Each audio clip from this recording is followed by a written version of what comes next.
Nós enviamos para a igreja os temas que serão abordados durante esse mês, no mês da família, tanto de manhã como à noite. E hoje pela manhã nós fomos edificados com a palavra como é ter um lar cristão nos dias de hoje. E agora à noite nós queremos meditar sobre o que é que acontece quando Jesus vem em nossa casa. O que é que acontece quando Jesus entra na nossa casa?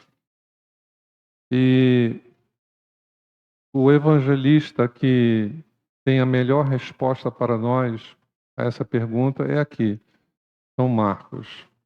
Então nós vamos orar e pedir que o Espírito Santo use a palavra dele para falar ao nosso coração nesta hora.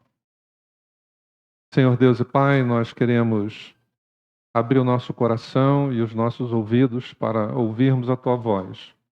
Que a Tua palavra, que tem o poder de lavar, de limpar, de regenerar, de transformar, ela possa ser um instrumento, uma ferramenta nas mãos do Espírito Santo nesta noite, para que aquilo que a nossa vida precisa de uma mudança, de uma transformação, aquilo que o nosso entendimento precisa ser ampliado, naquelas áreas em que uma luz nova da Tua palavra precisa alcançar o nosso coração nesta noite, isso possa acontecer. É a nossa oração, em nome de Jesus. Amém e amém. Podem sentar-se.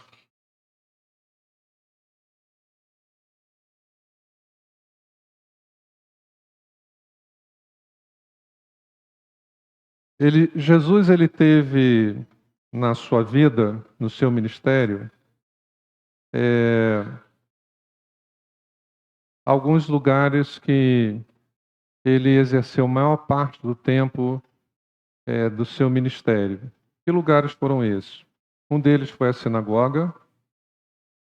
No próprio evangelho aqui de São Marcos, você começar a ler e marcar a palavra sinagoga, você vai ver que todos os sábados Jesus não ficava em casa. Porque nos seus dias, o dia de culto era no sábado, na sinagoga era no sábado. No dia de sábado, Jesus estava lá nas sinagogas.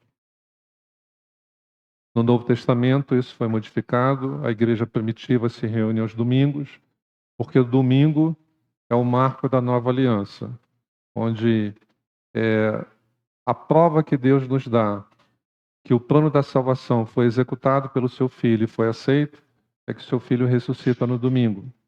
Então, os apóstolos, que eram judeus, não ensinaram a igreja de Cristo a se reunir no sábado, como eles faziam na sinagoga no sábado. Mas a igreja se reunia nos domingos. Mas o domingo de Jesus, que era o sábado, ele não ficava em casa, ele estava lá na sinagoga.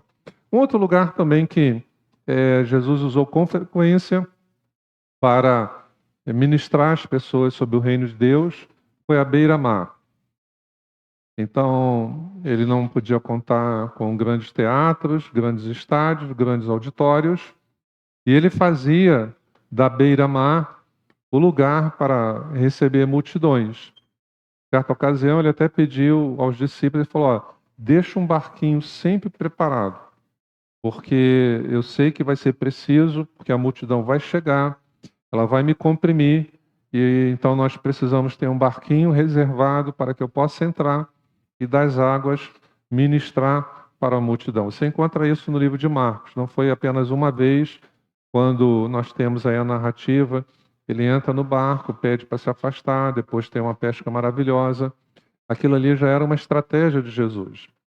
Mas o terceiro lugar em que Jesus costumava estar para anunciar o reino de Deus e para fazer as obras do reino de Deus foi nos lares, foi nas casas.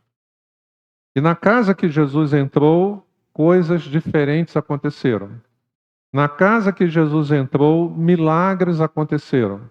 transformações ocorreram, pessoas foram abençoadas.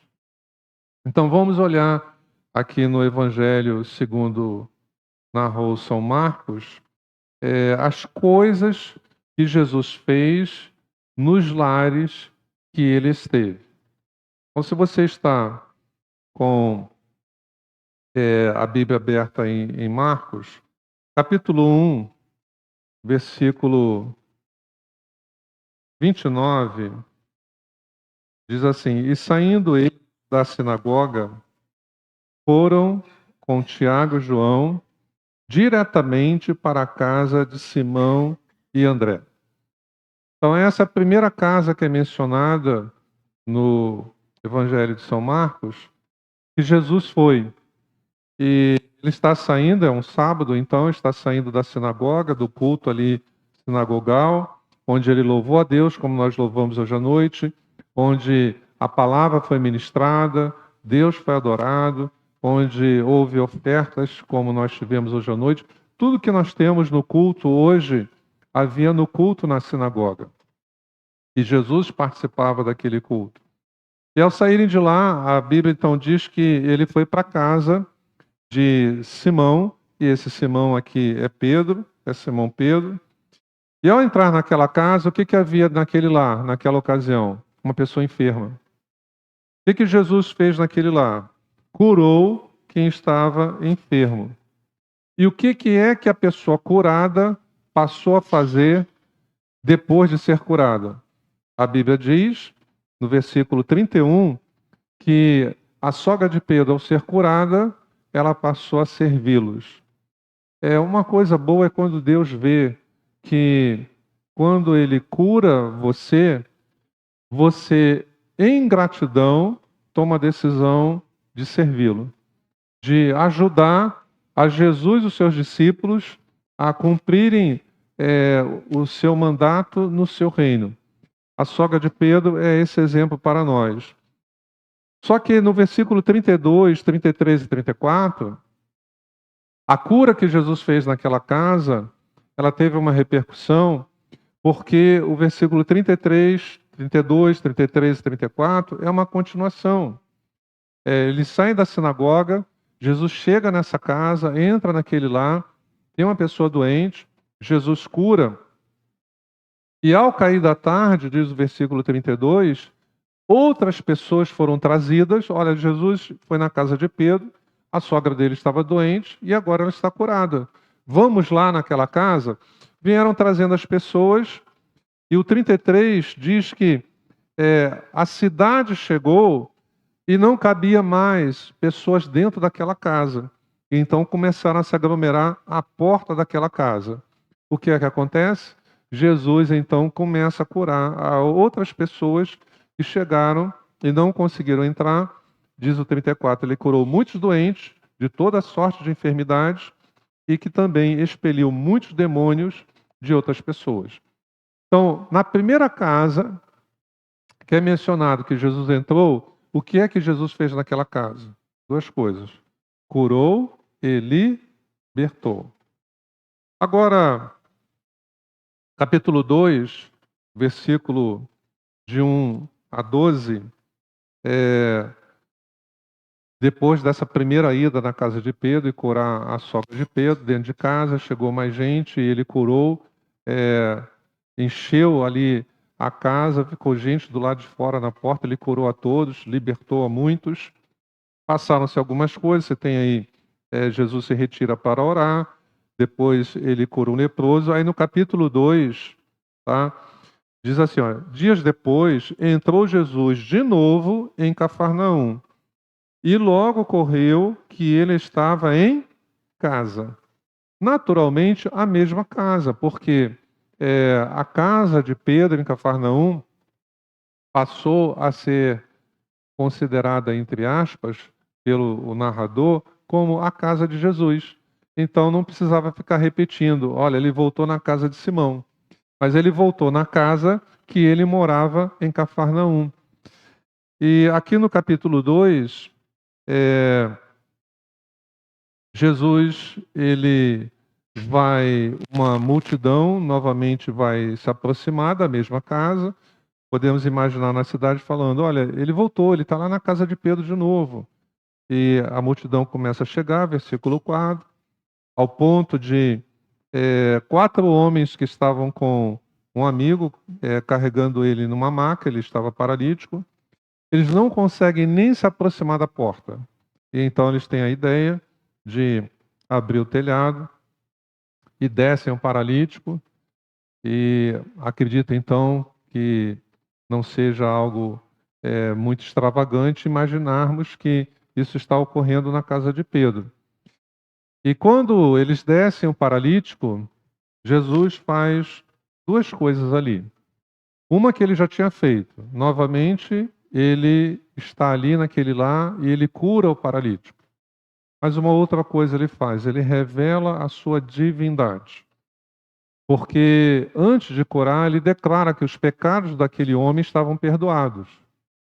E os fariseus, os escribas, os saduceus que ali estavam, eles fazem uma ponderação correta. Eles falam o seguinte: só Deus pode perdoar pecados. Aonde eles estavam errados? Em não reconhecer a divindade de Jesus. Então, Jesus deixa bem claro, ele fala: para que vocês saibam que eu tenho autoridade para perdoar pecados, ou seja, a mesma autoridade que o Pai tem para perdoar, eu também tenho. Então, ele disse ao paralítico: levanta-te, toma o teu leito e vai para a tua casa.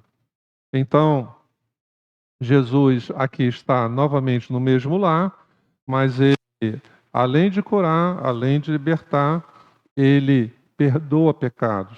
Podemos considerar aqui uma experiência de salvação para o paralítico naquela casa. No capítulo 2, versículo 15, aí Jesus já vai entrar em uma outra casa. Diz assim: achando-se Jesus à mesa na casa de Levi. Estavam juntamente com ele e com seus discípulos muitos publicanos e pecadores, porque estes eram em grande número e também o seguiam. Aqui Marcos nos dá a informação, Jesus entrando em outra casa, e nessa casa não ocorre um milagre físico, não ocorre uma libertação demoníaca, mas Jesus faz algo diferente. O que Jesus fez na casa de Levi?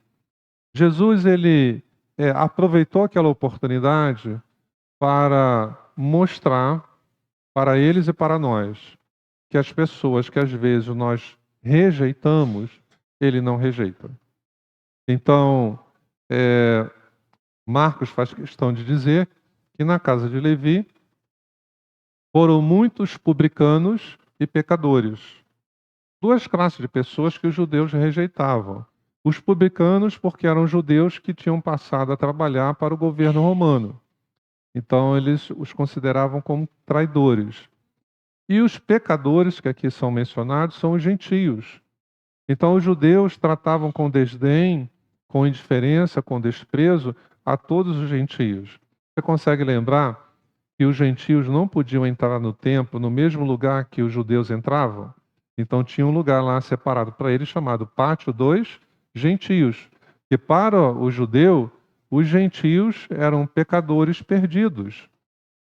E Jesus, então, nessa ocasião, o texto diz que muitos publicanos e pecadores estavam acompanhando Jesus, junto com seus discípulos. Ele entra na casa de Levi, naturalmente, para fazer parte de uma refeição oferecida a ele e aos seus discípulos. E os escribas e fariseus criticam a atitude de Jesus, e então é quando ele fala aquela frase famosa, conhecida por nós: eu não vim chamar a justos ao arrependimento, não são os sãos que precisam de médicos. E ele deixa a lição nessa casa que aqueles que às vezes são rejeitados não são por nós, não são rejeitados por ele. Capítulo 3, versículo 20,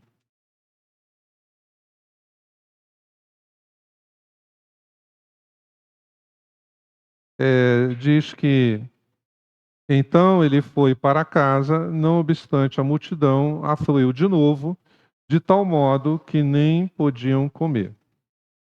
Então, como eu já te falei, eu creio que quando não especifica o dono da casa é porque ele está voltando na casa, a primeira casa mencionada, que é de Simão, que se tornou o lugar onde Jesus morava, em Cafarnaum.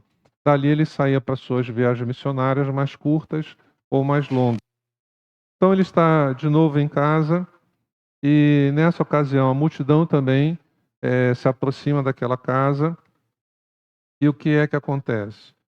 Eh, Os escribas e fariseus vão dizer que ele estava expulsando demônios pelo poder de Belzebu. Eles consideravam que Belzebu era o líder de todos os demônios. E Jesus aproveita isso que estava acontecendo e naquela casa ele não vai também fazer milagres sobrenaturais, mas ele vai ministrar a palavra novamente, trazendo para aqueles que estavam ali naquela casa 4 explicações espirituais, 4 esclarecimentos. Quais foram que ele trouxe? Primeiro, Jesus explica que Satanás ele tem um reino organizado e que ele não age contra ele mesmo. Então, Jesus mostra isso no versículo 26. Segundo ensinamento que Jesus dá, esclarecimento espiritual naquela casa, Jesus explica que para você agir no mundo espiritual, antes de agir, você precisa neutralizar a oposição espiritual. Isso aqui é muito interessante. Sábado passado nós tivemos o trabalho do Desperta Déboras, aqui na Avenida das Américas, um trabalho lindo, veio um grupo bonito. A líder da nossa igreja local é a Vânia, e uniformizadas, distribuindo biscoito, água, com um panfletinho muito bonito que o ministério fez. E eu orei com elas. Quem não tem o entendimento não percebeu, né? Mas Deus tem me ensinado a fazer orações específicas. Deus tem me ensinado nos últimos tempos a mudar algumas orações, mas eu orei para que a oposição espiritual, que porventura as estivesse aguardando, fosse amarrada e neutralizada. Quando elas voltaram, eu perguntei como é que foi. Pastor, foi uma bênção. Foram receptivos, não aconteceu nada, né? Então Jesus dá essa explicação espiritual e eu pergunto: você usa isso na sua vida? Eu tenho usado na minha. Na oração, a família junto aqui, no momento que acho que foi a pastora Renata, ou não sei se, não lembro se foi a Isa, né? Então, ali, depois de algumas orações que foram feitas, aí eu orei e falei: Senhor, que a oposição espiritual que as trevas preparam para se opor a mim e minha esposa sejam amarradas, canceladas e neutralizadas. E que a oposição espiritual que as trevas preparam para se opor ao Guilherme e à sua família, a minha filha e meus netos, seja amarrada e neutralizada. Então, quem nos ensinou isso foi Jesus. Nós precisamos perceber. E ele, nessa casa, ele dá essa explicação. Olha, antes de ir, faz isso. Porque é quando ele fala assim: ninguém saqueia uma casa sem que antes amarre o valente. Ele está aí falando isso. Então, Jesus não ia metendo as caras assim, vou fazer. Né? E, na verdade, ele já tinha agido antes da ação, mas agido pela oração. Então, fica a sugestão para você seguir essa dica importante espiritual que Jesus deu, essa coisa que ele explica aqui nessa casa. Terceira explicação espiritual que Jesus dá nessa casa, ele explica o seguinte: tem pecado imperdoável. Ele diz que é um pecado que não tem perdão. E ele diz que pecado é esse. Às vezes ficamos buscando que pecado é esse, mas ele já responde. Ele fala aqui: olha, existe um pecado imperdoável. Ele fala: qual é esse pecado? Blasfêmia contra o Espírito Santo. Quem é que conduz o ser humano ao arrependimento? O Espírito Santo. Quem está no curso base da vida cristã, que amanhã é a última aula, né? 12 aulas. deve lembrar. Esqueci o que eu ia falar. Não, deixa.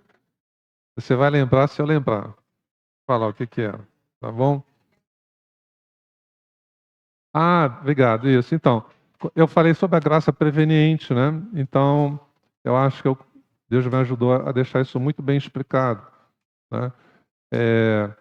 Que o Espírito Santo já veio atuando na sua vida antes de você dizer sim, né? Ele não te coagiu, ele não tirou o teu livre-arbítrio, mas ele veio trabalhando para que você pudesse ter liberdade de dizer sim, né? Mas você poderia ter dito não, mas graças a Deus que você disse sim, né? Então, se é ele que te conduz ao arrependimento e você se opõe a ele, como é que isso vai ser resolvido? Jesus fala, não tem solução. Porque você está pecando contra quem iria te dar toda a ajuda espiritual que você precisa. Interessante que eles estavam blasfemando contra Jesus, dizendo: ele expulsa os demônios pelo maioral dos demônios. E Jesus não fala que o pecado imperdoável é falar mal dele, mas ele fala assim: o pecado imperdoável é você se opor a quem conseguiria levar você ao arrependimento. Se ele não te levar ao arrependimento, como teu perdão? Deu para entender? Tá bom? E a última explicação importante que eu vejo que Jesus dá nessa casa, ministrando a palavra nesse lar, ele explica que aqueles que fazem a vontade de Deus fazem parte da família dele. Porque a família dele chega, estão achando que ele estava perdendo os sentidos, e aí falam: ó, sua família está lá fora. Então ele se vira para as pessoas e fala: olha, meu pai, minha mãe, meus irmãos são os que fazem a vontade de Deus. Então Jesus mostra que existe sim uma família espiritual que não depende do cor, da raça, do DNA, do tipo sanguíneo, né? Mas que é a família de Deus e que fazem parte da família de Deus aqueles que rendem a sua vontade a Ele. Quinto lar que Jesus vai entrar, capítulo 5, é a casa de Jairo. Capítulo 5, versículo 23.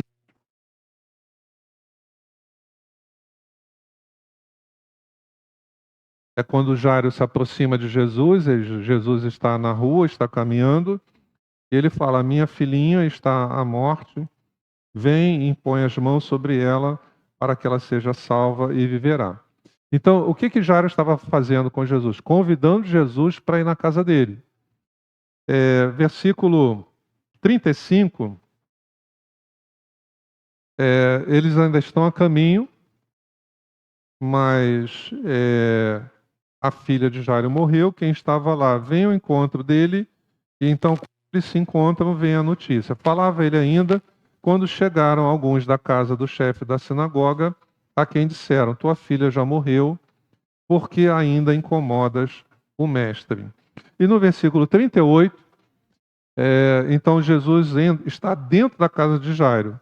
Chegando à casa do chefe da sinagoga, viu Jesus o alvoroço, os que choravam e os que pranteavam muito. Então, na casa de Jairo, o que que Jesus fez quando ele entrou lá e que ele poderia fazer na nossa casa, sendo necessário? Jesus, ele viu o alvoroço, Jesus, ele entra e vai aonde estava a menina, só autoriza o pai e a mãe a acompanhá-lo, e apenas Pedro, Tiago e João. E naquela casa, ele vai fazer a primeira pessoa no seu ministério que ele fez reviver, que é a filha de Jairo. Então, ele toma ela pela sua mão, fala: Talita cumi, levanta-te e anda. E era uma menina de 12 anos de idade. Então, Jesus fez o que naquele lá? Acabou com a razão da tristeza naquela família, acabou com o possível luto, acabou com o alvoroço, e ele trouxe naquele lá, naquela família, e para aquela menina, uma nova vida. Marcos capítulo 7, versículo 17, Jesus está novamente numa casa, eu acredito que seja novamente a sua casa, entre aspas, né, que é a casa de Simão Pedro, que se tornou a sua casa em Cafarnaum. E no versículo 17 diz assim, ó, quando entrou em casa, deixando a multidão, os seus discípulos o interrogaram acerca da parábola. Jesus aqui novamente nesse lar, voltando à casa de Simão, talvez aí pela terceira ou quarta vez, Jesus usa o lar para trazer instrução espiritual, para trazer esclarecimento espiritual, para tirar dúvidas espirituais. Então Jesus entrava nos lares para fazer cura, libertação, perdoar pecados, mas também para ministrar a palavra e trazer o quê? Esclarecimento espiritual, tirar dúvidas espirituais. Os discípulos ouviram o que ele havia dito, ouviram a parábola que ele contou e não entenderam. Então, em casa, eles fazem a pergunta e Jesus, então, vai dar o significado para eles. Capítulo 7, versículo 24, Jesus agora está numa outra casa. Não se fala o nome do dono ou da dona da casa, mas se fala aonde era essa casa, que era fora do território de Israel, nas terras de Sidom. Então, versículo 24 diz: levantando-se, partiu dali para as terras de Tiro e Sidom. Tendo entrado numa casa, queria que ninguém o soubesse, no entanto, não pôde ocultar-se. E nessa casa, a mulher sírio-fenícia, que era uma mãe, fica sabendo, Jesus está na casa lá da minha vizinha. Então, eu tenho ouvido falar sobre Jesus, eu vou nesta casa onde Jesus está. Assim como pode ocorrer de algum vizinho ou algum amigo saber aonde nós temos um GA, um grupo de amigos que se reúne semanalmente, 1 hora por semana, falar, não, eu vou lá naquele GA. Essa mãe fez isso, ela tinha uma necessidade, sua filha estava terrivelmente endemoniada, ela chega muito humilde, se prostra, se coloca aos pés de Jesus, ela, a princípio, Jesus fica em silêncio, fica indiferente, e quando Jesus fala, ele deixa claro que a prioridade do reino de Deus naquele momento não era as pessoas daquele território, eram os judeus. Haveria um outro momento, como Jesus deixou claro, que o evangelho, a boa notícia que ele trouxe, iria partir de Jerusalém até os confins da terra, mas aquele não era o momento. Mas ela não se revolta com Jesus, ela não fica insubordinada, ela não contradiz, ela fala: sim, Senhor, mas até os cachorrinhos comem das migalhas que caem dos seus donos. Eu gostaria de chamar sua atenção para o versículo 29. Jesus disse assim, ó, por causa desta palavra podes ir, o demônio já saiu de tua filha. E diz o 30 que ela voltando para a casa dela, ela sai da casa dessa vizinha e vai para a casa dela, ela achou a sua filha sobre a cama, o demônio a havia deixado. Mas eu quero que você observe o versículo 29, porque essa mulher está enfrentando uma situação que Jesus não queria resolver, humanamente falando. E ele deixa claro, aqui é uma dica interessante, por que ele resolve resolver o que ele não queria resolver. Ele fala assim, por causa do que você falou, eu vou agir. Então é interessante que a Bíblia diz que pelas nossas palavras nós somos condenados ou justificados. Quando ela fala assim, sim, Senhor, eu concordo, eu não contesto o que o Senhor falou. Mas até os cachorrinhos comem das migalhas que caem da mesa dos seus donos. Aí Jesus fala assim: por causa dessa palavra, eu vou resolver o que eu não ia resolver. Pode ir para casa, sua filha já está liberta. Então Jesus está numa casa, alguém vem a ele, e ele, por causa da atitude daquela pessoa de humildade, de concordar com ele, de não retrucar Jesus, Jesus fala assim: por causa da sua palavra, pode ir. Eu estou nessa casa, não preciso nem ir na sua casa. Quando você chegar em casa, você vai ver que o milagre já aconteceu. Irmãos, isso pode acontecer em qualquer grupo que se reúne já. Alguém chegar, pedir oração, e naquela casa nós vamos estar orando. E o milagre está ocorrendo na outra casa. Capítulo 9, versículo 28.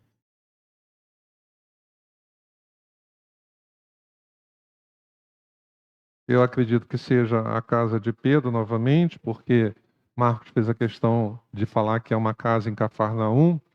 Fala assim: tendo eles partido para Cafarnaum, estando ele em casa, né?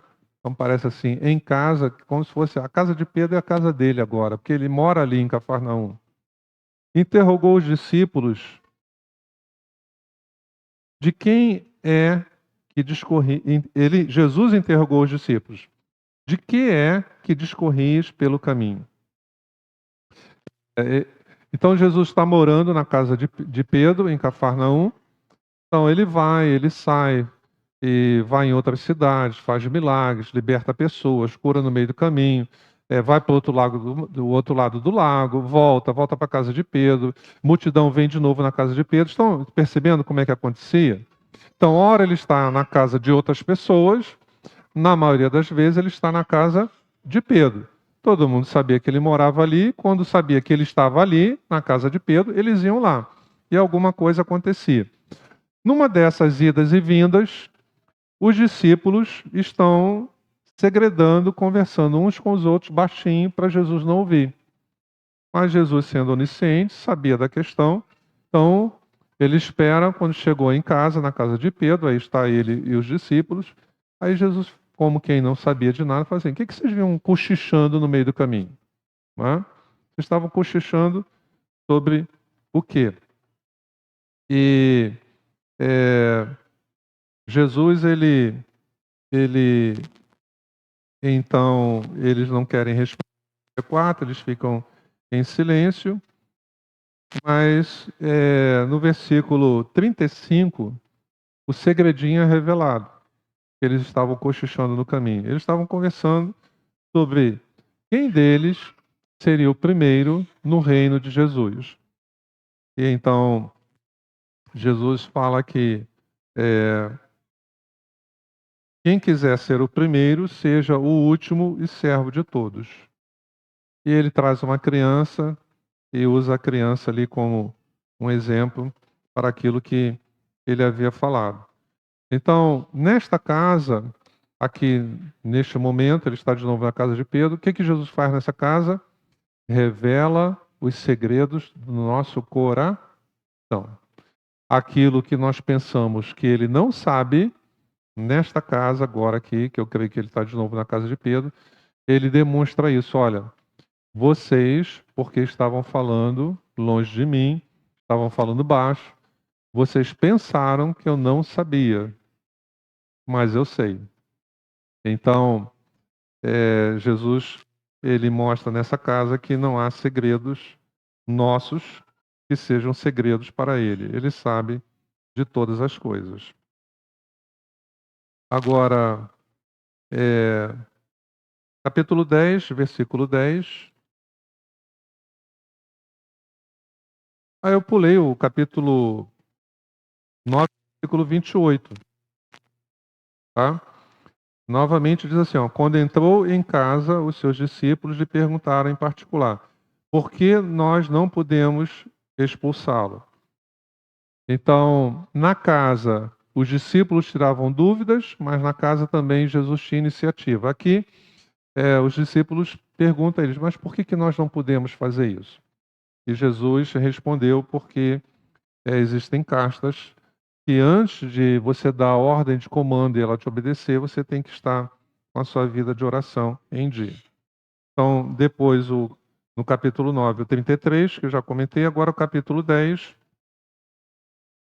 versículo 10, Jesus está em outra casa e Marcos fala: em casa voltaram os discípulos a interrogá-lo sobre este assunto.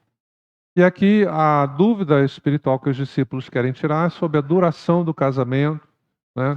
Sobre a questão do divórcio. E Jesus, ele explica sobre as dúvidas, tira as dúvidas dos discípulos sobre a questão do casamento e do divórcio. Capítulo 14, versículo 3, ele está em outra casa agora. Essa é chamada casa de Simão, o ex-leproso. Tá? Que fala aqui, Simão leproso, na verdade, é o ex-leproso que Jesus havia curado. Essa casa era em Betânia. Betânia, se não me falha a memória, ficava acho que uns 6 quilômetros de Jerusalém. Era perto. Tá? E nessa casa, o que acontece? Acontece algo diferente que não aconteceu nessas outras casas, que você já me acompanhou. Nessa casa, alguém tem uma atitude que outras pessoas não haviam tido anteriormente com Jesus. Qual foi a atitude? Dar para Jesus o que ela tinha de maior valor. Então já estava findando o ministério dele. Uma mulher entra naquela casa, quebra um vaso de alabastro. Quando diz que é um vaso de alabastro, é para você saber que era um vaso caro. E que tinha dentro dele um perfume de nardo puro. O nardo puro era difícil de ser conseguido. Então era uma erva cara para fazer o perfume. Então era um vaso caro e um perfume caro. Né? Nós sabemos aí que os bons perfumes, se você olhar na internet, você sabe o preço que eles têm. Então nessa casa uma mulher faz isso. Ela dá a Jesus o que ela tinha de maior valor. Né? Ela demonstra, escute o que eu vou te dizer, que Jesus valia mais para ela do que aquilo que ela tinha de maior valor. Né? Então, Jesus, ele é errado por ter deixado ela fazer isso, até pelos seus discípulos, mas Jesus, ele dá uma resposta seguinte: quem estiver disposto de dar para mim o que tem de maior valor, o testemunho dessa pessoa vai ser contado para outras pessoas. Ele fala: o que essa mulher fez vai ser contado na face da terra. E isso realmente aconteceu.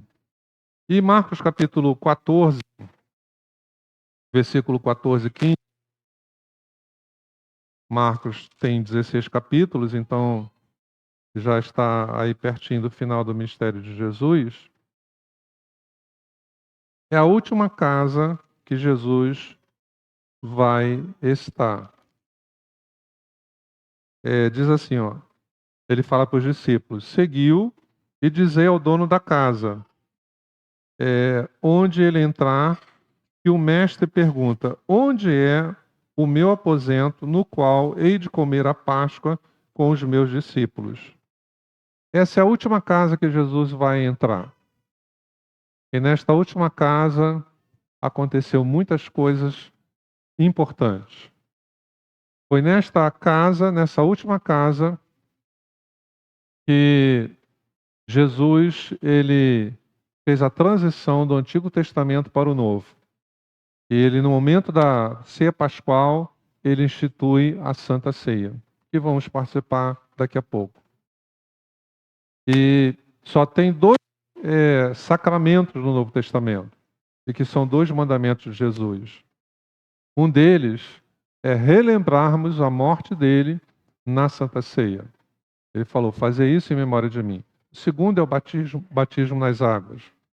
E você sabia disso, que a Santa Ceia foi estabelecida numa casa, não foi na sinagoga e não foi no templo em Jerusalém.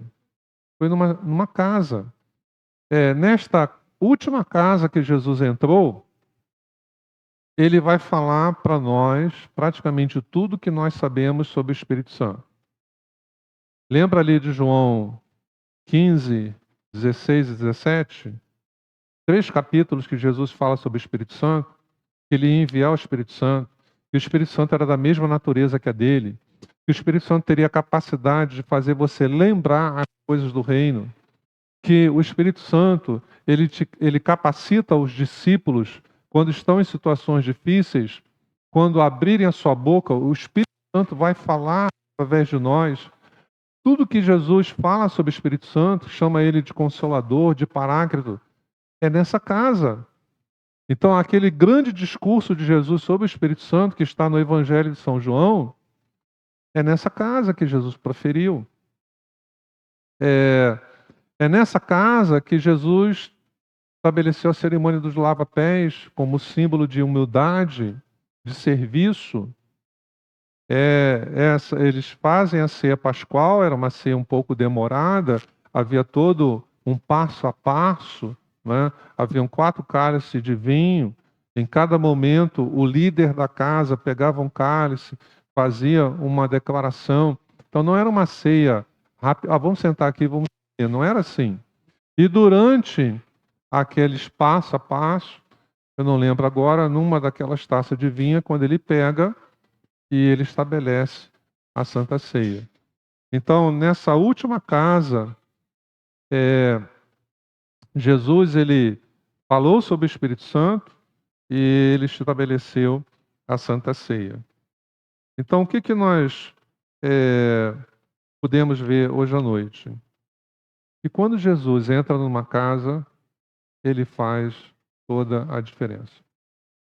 Nós vimos hoje à noite que vale a pena você abrir as portas da sua casa para deixar Jesus entrar. Então está ali, ó. O que acontece quando Jesus chega em nossa casa? Acontece cura, gente doente é curada, gente doente que está naquela casa e gente doente que está em outra casa, porque o grupo daquela casa ora e Jesus faz o milagre lá. O que acontece quando você recebe Jesus na sua casa? Às vezes, onde há morte, ele traz o quê? Uma nova vida. Se há necessidade de perdão, de transformação espiritual, ele traz o perdão. Como é que Jesus faz isso, o que ele fez naquela época, nas nossas casas nos dias de hoje? Através de mim e de você. Através de nós. Porque nós somos as mãos que Jesus usa hoje. Nós somos a oração que ele usa nos dias de hoje. E é isso que nós começamos um grupo de amigos na casa da irmã Aparecida. E hoje à noite nós vamos orar por mais quantos reais, amor? Mais 5 ou mais 4? Mais 5? Mais 5 novos grupos de amigos que vão estar se reunindo uma vez por semana, 1 hora por semana. Antes de orar por eles, eu quero dizer que há 40 anos atrás, exatamente há 40 anos atrás, no quarto de um jovem, de um rapaz, alguns jovens se reuniam para orar, no quarto dele de solteiro. Era um GA, de outra forma, né? Era realmente um grupo de amigos. Daquela reunião de oração semanal, saiu o pastor Gilberto Moreira, que alguns aqui conhecem. É o atual diretor de educação teológica do nosso distrito. Saiu o pastor Fernando Almeida, hoje pastor na igreja do Nazareno, acho que é de Cabuís, Distrito Grande Rio. Saiu a pastora Gilcileia Lessa de Rezende, pastora da igreja do Nazareno em Vila Belga, um bairro lá de Nova Iguaçu, na estrada de Madureira. Saiu o pastor Aurélio, hoje pastor no Espírito Santo, Vila Velha. Aí o pastor Alcemar, pastor auxiliar na Igreja do Nazareno, não lembro o nome agora, mas também um bairro de Nova Iguaçu. E saiu também de lá pastor Luiz Lima e pastora Laudelina. Então, foi um prazer para mim, uma alegria, uma satisfação, trazer essa mensagem hoje à noite, porque eu também sou fruto de uma reunião do lar. E esses colegas que eu citei também. Então, quero convidar anfitriões e líderes, tá? Mas eu quero convidar de novo a Cida, e ela como anfitriã, o GA é no apartamento dela, ali no Maui, e os líderes, pastor Valdirley e pastora Simone, fiquem juntos ali. E os demais também, nós vamos ungir anfitriões e líderes com óleo hoje à noite e orar por eles. E a nossa oração é que Jesus, nesses lares, faça aquilo que ele fez nos outros lares, tá bom? Então aqui, a casa da Séfora vai ter um GA também. Ela é anfitriã, líderes, pastor Fábio, pastora Renata. Na casa do Douglas e da Kênia também, eles são anfitriões, líderes, pastor André e Adriana. Na casa do Felipe e da Tamires,